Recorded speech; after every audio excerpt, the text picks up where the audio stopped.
శ్రీమాత్రే నమః. జై వారాహి. శ్రీ శ్రీ శ్రీ వారాహి అమ్మవారి ఆలయం రాజమండ్రి కోవూరు నుంచి మీ ఆలయ ధర్మకర్త మాట్లాడుతున్నాను. చాలా మంది నాకు వాట్సాప్ లో అలాగే ఇన్స్టాగ్రామ్ లో మెసేజ్ పెడుతున్నారు. ఏమిటయ్యా గురువు గారు అంటే, గురువు గారు గుడి టైమింగ్స్ ఏంటండి, ఎప్పటి నుంచి ఎప్పటి వరకు ఉంటుంది, ఏ రోజు క్లోజింగ్ లో ఉంటుంది, ఏ రోజు ఓపెన్ లో ఉంటుంది అని కూడా అడుగుతున్నారు. ప్రతి రోజు కూడా ఆలయం తెరవబడి ఉంటుందండి. ఉదయం 6 గంటల నుంచి రాత్రి 9:35 వరకు కూడా అమ్మవారి ఆలయం అనేది ఓపెన్ లోనే ఉంటుంది.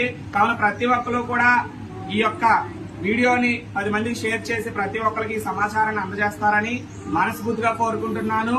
ఉదయం 6 గంటల నుంచి రాత్రి 9:30 వరకు అమ్మవారి ఆలయం అనేది తెరవబడి ఉంటుంది. కానీ ప్రతి ఒక్కరు కూడా గ్రహించాలి. అలాగే ప్రతిరోజు కూడా అమ్మవారి ఆలయం అనేది తెరవబడే ఉంటుంది. కాబట్టి ప్రతి ఒక్కరు కూడా గ్రహించాలి. సర్వేజన సుఖినో భవంతు. జై వారాహి.